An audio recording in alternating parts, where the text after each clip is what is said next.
대대적인 대형 오토바이 단속에 나선 경찰. 서울 한복판에서 공공연하게 불법 개조가 계속되고 있다는데 엄청난 소음과 매연을 유발하고 사고 위험까지 높인다는 불법 개조 오토바이의 실태. 잠시 후에 확인해 보시죠. OECD 국가 중 산업재해율 1위. 작업 현장에서의 안전사고는 누구도 예외가 될 수 없는데요.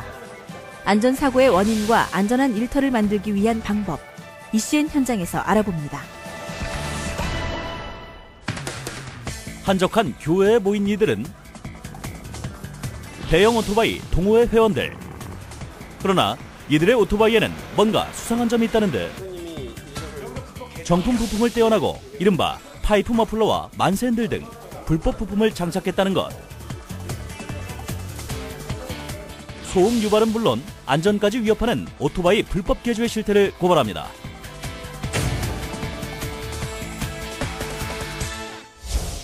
서울지방경찰청의 폭주족 수사팀. 분주하게 움직이고 있는 형사들의 모습이 보이는데요. 알고 보니 도심 한복판의 고급 오토바이 영업점에서 버젓이 불법 개조가 이뤄졌다고 합니다. 정상품 머플러에는 대기 오염을 방지하는 촉매와 소음을 낮춰주는 격벽이 설치되어 있는데요. 불법 부품인 이른바 파이프 머플러에는 촉매와 격벽이 제거되어 있기 때문에 심각한 매연과 소음을 유발한다고 합니다. 이들은 머플러뿐 아니라 핸들까지 불법 부품으로 개조했는데요. 손잡이를 높게 만들어서 운행할 때 마치 만세하는 자세처럼 된다는 이른바 만세핸들은 균형 잡기가 힘들어 사고 위험도 높다는 것. 저희 폭주족 수사팀에서는 그간 10대들을 주 대상으로 폭주 행위를 단속해 왔는데 행락철을 맞이해서 동호회를 빙자한 투어 행위에 대해서도 폭주 행위의 연관성이라든지 도심의 소음 유발 그런 행위를 집중 단속하기 위해서 불법 개조를 한 정비업소 업자 등 45명을 검거하고 대형 오토바이 20여 대를 압수했던 사건이었습니다.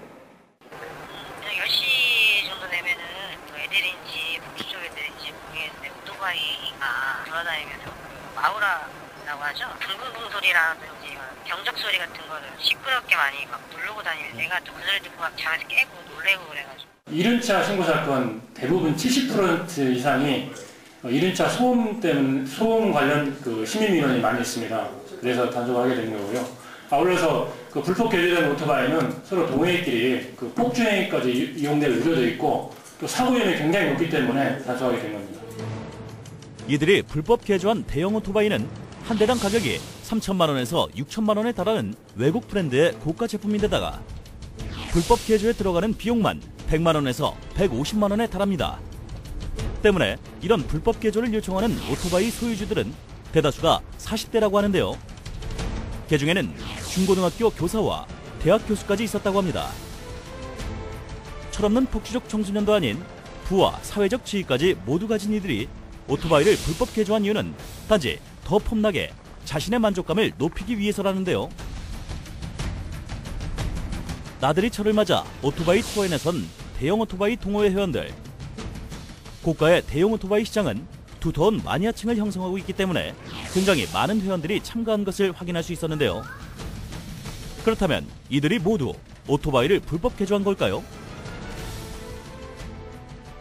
동호회를 추진했던 그 단체를 이렇게 관찰을 해보니까 거의 거기에 참석했던 오토바이들은 99%가 다 소음을 유발하는 머플러나 그다음에 안전 운행에 문제가 되는 만세핸들 등을 다 불법 개조한 상태였습니다.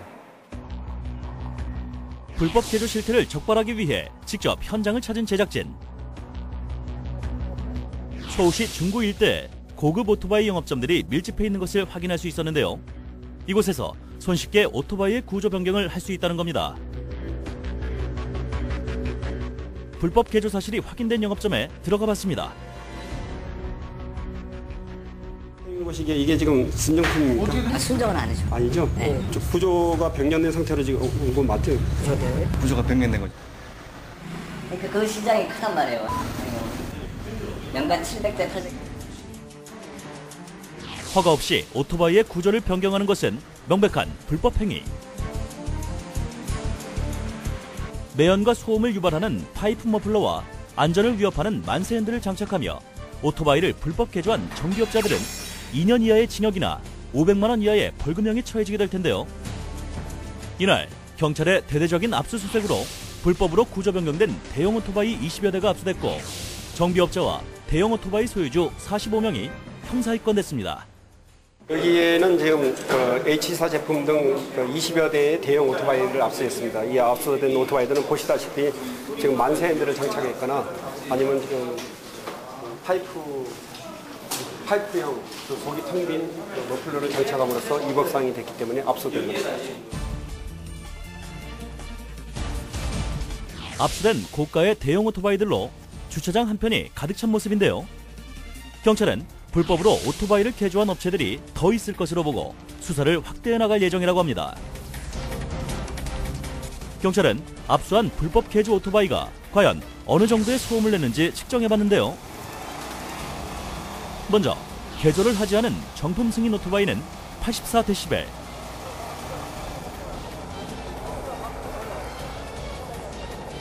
반면에 불법 개조한 오토바이의 소음도는 무려 130데시벨. 이는 비행기가 이륙할 때와 맞먹는 정도의 소음입니다. 소음이 이렇게 많이 올라가면 소음진동규제법 105데시벨을 초과하기 때문에 불법이 되겠습니다. 불법 개조 오토바이가 내는 소음은 단기간 노출에도 일시적인 난청을 일으킬 수 있을 정도로 심각한 수준인데요.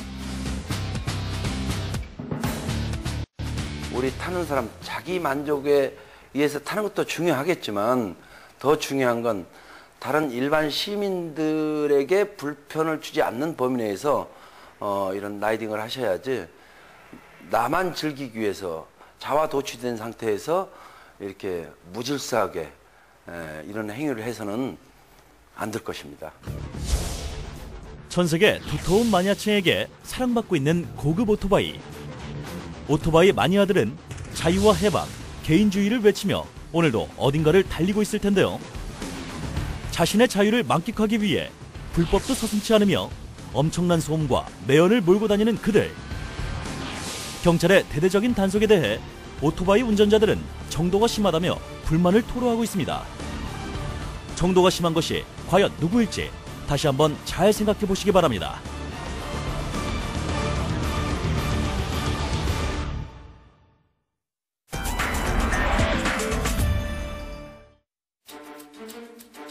작업 현장에서 다치거나 목숨을 잃은 근로자가 하루 평균 270명.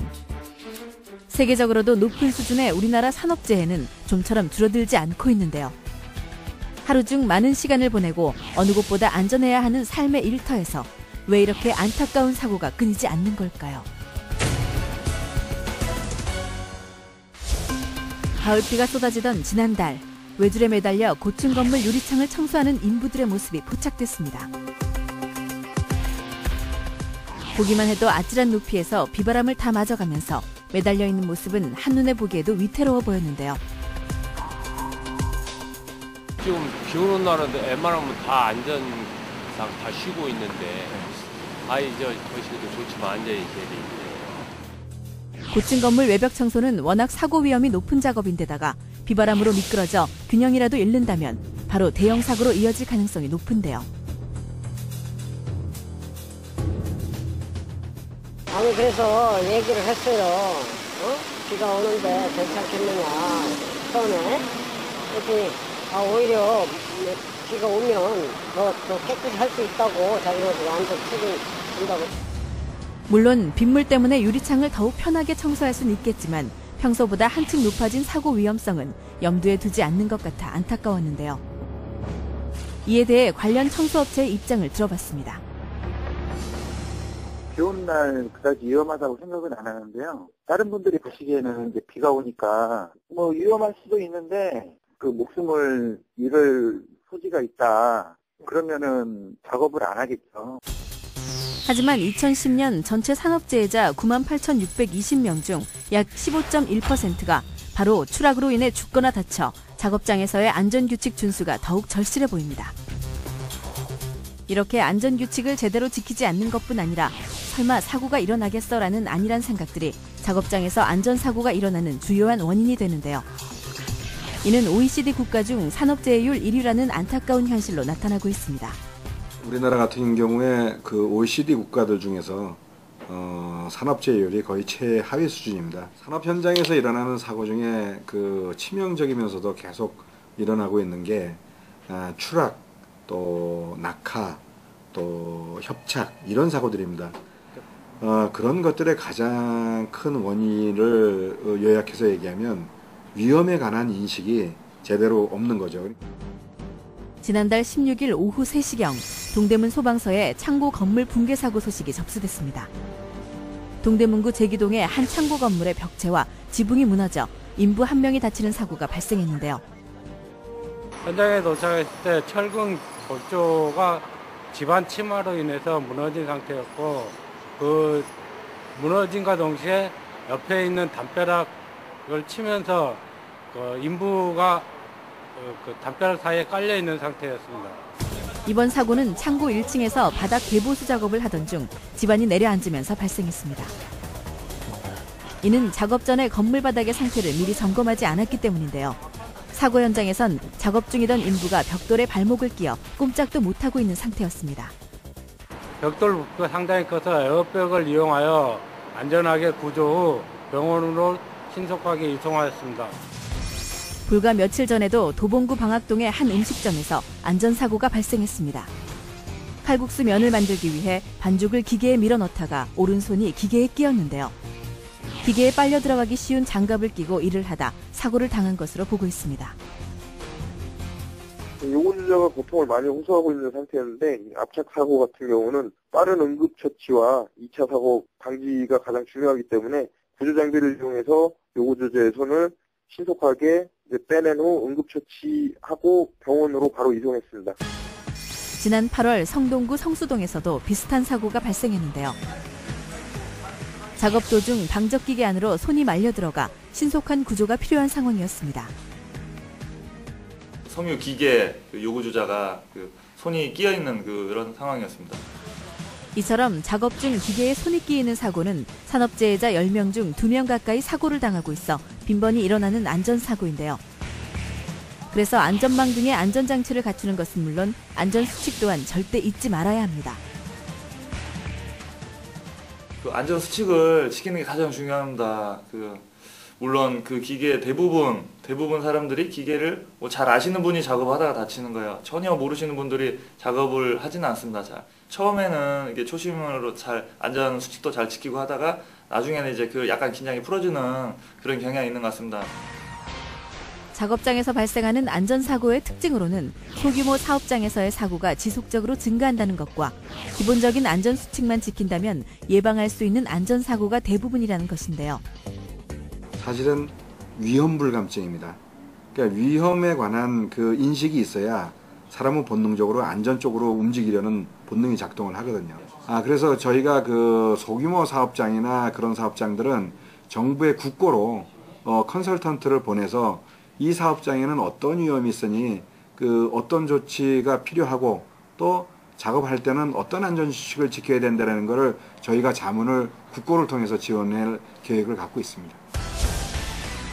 2012년 7월부터 사업장 안전에 대한 진단평가 및 교육 등을 담당하는 산업안전지도사를 선발하고 활동할 계획인데요. 하지만 작업 안전 수칙을 지키지 않는 한 어느 누구도 사고로부터 예외일 수 없다는 점 꼭 기억해야 할 것입니다.